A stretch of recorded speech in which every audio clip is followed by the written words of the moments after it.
Hai Trust People, kalian pernah nggak selama ini mikir kalau zaman sekarang tuh kita mau ngapa-ngapain jadi susah karena zaman sudah maju? Opportunity sudah mulai banyak bermunculan. Akan tetapi, zaman sekarang semua orang itu harus bayar, banyak mikir sebelum melakukan sesuatu. Supaya apa? Ya, supaya tidak diviralkan, supaya tidak di-cancel. Contohnya simpel aja. Ada resto yang ngasih sedotan diviralin. Ada orang diduga melakukan kejahatan tertentu sebelum terbukti udah di-cancel duluan. Udah dipecat duluan, bahkan progres menuju hal baik diviralkan.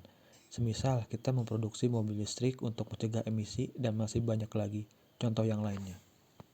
Mungkin sekarang istilahnya itu kalau bisa membuat viral ya kenapa diselesaikan dengan cara kekeluargaan. Ada meme yang mengatakan seperti itu. Jadi mending diviralkan saja, diramaikan saja, dipecahkan kelasnya. Di sini kita akan mencoba menelisik dampak negatif yang ditimbulkan dari cancel culture dan viral culture yang seringkali terjadi zaman sekarang. Now, kita akan hanya membahas satu insight yang menjadi poin penting dari keseluruhan pembahasan tentang judul ini. Jadi seperti ini, sekarang itu yang namanya kecemasan sudah meningkat drastis bukan hanya di Indonesia, akan tetapi juga di dunia. Dan kontributor sebenarnya terutama adalah diri anak muda adalah cancel culture.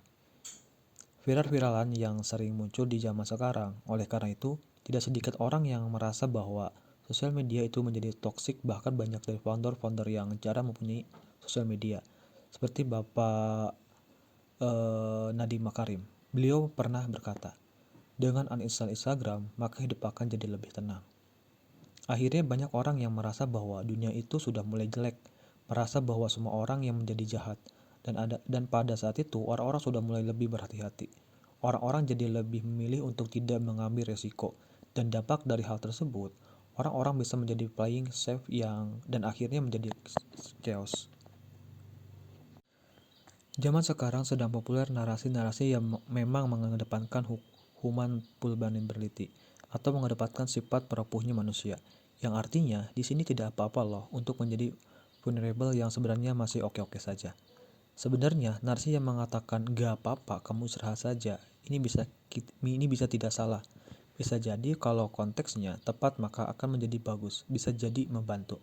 Akan tetapi, ini yang nantinya bisa mempunyai dampak tersendiri secara makro karena kondisi seperti sekarang. Artinya, mengedepankan nggak apa-apa, istirahat saja, itu mengedepankan safety. Pada zaman dulu, kita bisa bercanda melampaui batas. Mungkin juga kita udah bullying. Kita cengeng-cengengin orang dan orang tersebut tidak marah sama sekali. Bisa jadi ini termasuk hal yang buruk, akan tetapi sekarang orang-orang sudah mulai aware dengan bullying dan lain sebagainya. Uniknya adalah ketika ada orang yang membuli, orang yang ngebully, dia akan merasa yang paling benar. Contohnya, seperti beberapa kasus yang terjadi bulan-bulan kemarin seperti kasus yang belum terbukti bahwa orang tersebut salah, udah di-cancel duluan. Jadi, kondisi seperti sekarang ini bisa dibilang lebih mengedepankan safety. Akan tetapi dampak buruk yang terjadi adalah adanya bullying. Cancel culture yang terjadi di saat ini bisa mengurangi inovasi, bisa membuat orang-orang lebih takut terhadap banyak hal, bisa membuat orang stuck di zona nyaman, dan bisa membuat hidup orang menjadi lebih merepotkan. Peristiwa seperti ini yang dipermasalahkan oleh seorang tokoh yang bernama Elon Musk. Elon Musk rela membeli Twitter sampai 100% sahamnya karena free speech. Elon Musk juga percaya bahwa kalau misalnya ide-ide itu di-banned seperti Donald Trump yang sebenarnya meresahkan para warga Twitter yang bisa membuat kekerasan.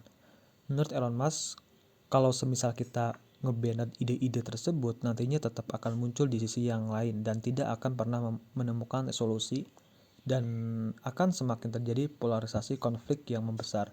Dengan free speech kita berbatasi, kata Elon Musk. Pada saat ini, cancel culture bukan solusi dan playing safe juga bukan solusi yang tepat untuk semua masalah. Banyak konsekuensi dari kultur zaman sekarang yang memang menjadi konsekuensi tersendiri dari hal-hal yang populer pada saat ini. Dan menariknya, peradaban paling sejahtera di dunia ini di masa manusia hidup adalah peradaban yang biasanya manusianya mengambil resiko, berani bereksperimen terhadap berbagai macam hal dan tidak dibatasi bukan segala sesuatu yang diblok, bukan ketika segala sesuatu di-banned, dibuang atau di-cancel karena sesuatu tersebut membuat kita merasa tidak nyaman.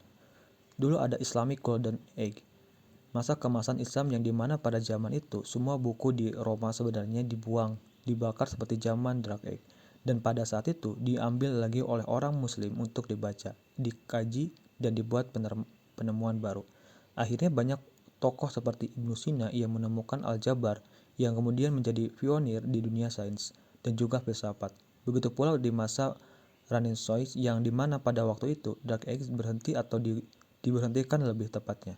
Dan orang-orang mulai berani bereksperimen, mulai berekspresi lewat penemuan saintifik ataupun karya asli.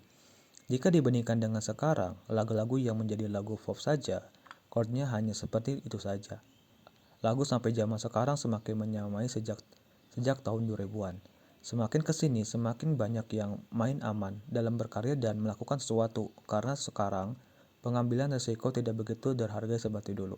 Setiap manusia pasti pernah mengalami kegagalan ataupun pengalaman buruk yang membekas dalam diri. Sebenarnya ini hal yang wajar, akan tetapi jika pemikiran kita hanya terisi dengan trauma dan pemikiran negatif terus-menerus, maka akan berdampak terhadap diri sendiri. Kunci utama untuk menyelesaikan pikiran negatif adalah dengan diterima. Karena dengan belajar hal baru, kita tahu banyak hal dibandingkan dengan tidak belajar.